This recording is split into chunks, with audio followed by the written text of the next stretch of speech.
they brought back Landorus. Landorus has returned. Landorus theory and for me, maybe, probably, actually maybe not. What's going on? YouTube.com/everyone's favorite channel /thank you Mr. Fish /Dracofish appreciation. We're back. First of all, I want to say thank you for 150,000 subscribers on YouTube. It makes me super happy. The next big push, we are trying to get to 200,000, and although I have been counseled against it, I'm going to say the words. I'm going to say them. I think we could get there. I think we can get to 200,000 subscriber by March. I believe in us. I think we can do it.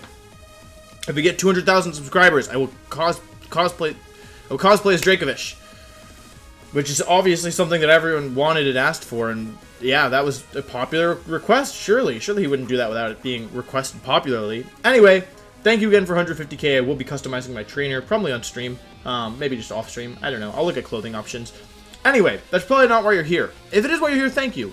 Let's talk about the Pokemon that are returning to Sword and Shield in the expansion packs that are Paxes that are coming up. I want to just go through these, and I'll zoom in a little. I don't know how much that helps. I just want to go ahead and talk about the Pokemon that are returning and give my opinions on them and if they're going to be good. There's a lot of Pokemon here, so I'll go pretty quickly. And yeah, we can just jump into it. There's obviously going to be more Pokemon returning than have been confirmed here. But, yeah, this is just what's been revealed so far. We'll talk about. So, first of all, Nidoqueen. Nidoqueen actually got second at Nationals in 2012. And by Nationals 2012, I meant Internationals 2018. They got second in Australia by a player who, I want to say his name is Jens. I'm not 100% positive. And actually, it might have been Nidoking now that I think about it. One of the Nidos got second, but I'd bet money that it was Nidoqueen. I'm almost positive I got Nidoqueen. Nidoking actually technically won British Nationals, UK Nationals in 2012. So the Nidos have some accomplishments. I'm not gonna lie, they have some accomplishments. Not traditionally thought of as the best Pokemon, but they have a lot going for them between sheer force and their good offensive type coverage and yeah, good move pool. So there's a very good chance that the Nidos are going to be good with Dynamax because the Poison and Ground are two of the best types, and there's not that many Poison types right now that really benefit from Max Ooze. So look out for them in the future. They could be good for sure. Yeah. Zubat, Golbat, Crobat. Okay, actually, before we... actually, no, that'll probably be a whole nother video. I don't really want to get into that. Zubat and Golbat, mostly relevant because of Crobat. Crobat is good in certain metagames, not good in others. I wouldn't expect Crobat to make a huge impact. Kind of the same thing as Golduck. These Pokemon typically are best in restricted formats, though Crobat actually could be okay in another format. Flying and Poison are really good max types. Yeah. Slowbro, I like Slowbro personally. It had some use in 2017 and 16. It has use every once in a while. Not a huge heavy hitter. Magnemite, Magneton, Magnezone. I've used Magnezone before in tournament. I like it. I don't think it's going to be great personally, although Magnet Pull can be nice. Chansey and Blissey, better in singles than doubles. Seadra, Kingdra. Yeah, Seadra, Kingdra could be good. If they bring back Politoed, I think Kingdra could be good for sure. Max Dragon is kind of nice, and Kingdra, I like Kingdra more than Ludicolo as a range sweeper. I like Ludicolo more as a general Pokemon, but yeah. The birds, unclear if they're going to be allowed in their base forms, so we'll have to wait and see for those. Crobat I already talked about. Azumarill. So I think Azumarill is a Pokemon that benefits a lot from Dynamaxing. First of all, it can max Ocean and set the rain for itself, which is really good. Second of all, it can double its health pool, which is really, really nice. Huge power is primarily the ability you want to use in it because the attack stat isn't great, but when you double its attack stat, it becomes pretty good. I guess I should also mention for Slowbro and Slowking, we know that Galarian Slowbro is in the game. There's a good chance that Slowbro and Slowking won't be allowed. Slowking is typically thought of as the worst of the two slows in Pokemon. However, this year, things have kind of changed a little bit because it's been more... The metagame has been more physical than we expected, so I think there's a good chance that maybe Slowbro would be better this time around, but yeah, kind of too soon to tell. I think Slowking and Slowbro, if they're allowed, could have some usage. Also, we have to wait and see what the Galarian forms are, so I'm sure those will be good. Alakazam? Electivire? Not great. Blissey we already talked about. These legendary Pokemon are returning, so I'll probably make a video about like the rule sets in the future, but I think if we can make an assumption that maybe Entei, Raikou, and Suicune will be allowed in VGC 2021. I think there's a chance at that. I like Entei a lot. I think Sacred Fire is really cool. It's always kind of been lackluster in my opinion. Like, even when it was legal, it's always been a little lackluster. All these guys are pretty good. They all have nice max moves in that Entei sets the sun, Suicune sets the rain, and Raikou sets the electric terrain, which frankly are pretty good because they all basically gives them a boost. I would have to look more into their move pools because I guess it's not really known whether or not what moves they're going to get, but I wouldn't be surprised to see some usage out of these guys. Suicune's good with support. I don't know if it gets Tailwind this generation. Yeah, it actually does get Tailwind, so I think Suicune could be good for sure. It's a good support Pokemon. Yeah. Moving on, I love Walrein. I really like Walrein a lot as a Pokemon. It's one of my old favorites because I used it back when I was a singles player in like Gen 4 competitive. I used a Hail Team with Walrein, so I've always loved Walrein.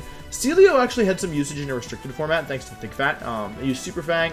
I think it I bet money it gets Yawn. Yeah. Metagross. So Metagross lost its Mega Evolution, so which you might think that it would make it bad.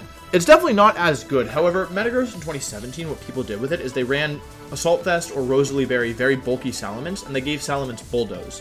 And what that did was, Bulldoze would lower the opponent's speed stats. It would activate Metagross's weakness policy. It would not lower Metagross's stats thanks to Clear Body, and then Metagross would be basically, effectively, not really actually, but effectively for that turn, +1 speed, +2 attack, and you can't lower its stats. So, that strategy seems like it would be very good if you add in Dynamaxing.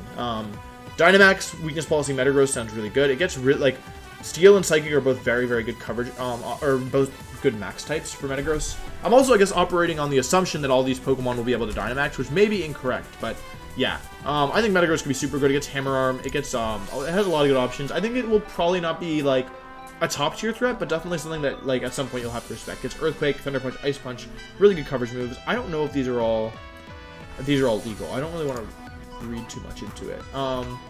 The Regis. I love the Regis. They're not traditionally good in VGC. I did bring Registeel to 2013 Worlds. I did get second at a regional with Regigigas in 2012. Is it 2012 Worlds? 2013 Worlds. I brought Regigigas second at regionals with Regigigas. In 2012 regionals. I love the Regis. They're not great traditionally. Maybe this is their year. Maybe this is the year of the Regi. Only room for one Reggie in Nintendo, and now that President Reggie's gone, now it's time for the other Reggie. So I would love for them to be good, especially now that we're seeing that there's more Reggie forms. So I really hope some of the new Reggies are good. Latios were really good in 2012, 2013. It fell off a bit in like 2015 through 16 through 18. Didn't really pick back up with Dynamaxing. Like if they're allowed to Dynamax. So, legendary Pokemon are apparently not able to Dynamax. Like, Zacian and Zamazenta are not allowed to Dynamax, and I don't think we have any, like, obviously, like, Zacian and Zamazenta are equivalent to, like, Groudon and Kyogre, right? I don't know how that affects Pokemon like Latios and Latios. I don't know if they'll be able to Dynamax. Frankly, I'd rather just say no legendaries can Dynamax, but technically, like, Silvally and Type Null are legendary Pokemon, and they can Dynamax, so, like, I don't know exactly how it's, like, mythical versus, I guess mythical is not the same thing, but, like, restricted legendary versus open legendary. I really hope that these Pokemon cannot Dynamax. Pokemon like Groudon and Kyogre and Rayquaza. Please don't let them Dynamax. And even Latios and Latios, I feel like better safe than sorry, but they could be good, especially if they can Dynamax. You could definitely do stuff with like Weakness Policy Latios or Weakness Policy Latios. Obviously, there's more options than just that, but yeah, that jumps to mind quickly. Garchomp. So Garchomp is going to be really good, and the reason Garchomp's going to be really good is because they gave it. Dragon. Well, apparently it's Dragon Dance now. I don't see it on this page. I think these pages aren't. I think these are old gen pages for the most part, but apparently Garchomp gets Dragon Dance, which is very scary. Now we do have Landorus and we do have Dragapult, so it's not like a guaranteed thing, but I feel like Max Garchomp sounds terrifying, and I think it's going to be really good. Already talked about Magnezone and Electivire. These guys are never too good. These Pokemon would only really be relevant in restricted formats, which we're not going to be playing next year at the very least. Hopefully, probably.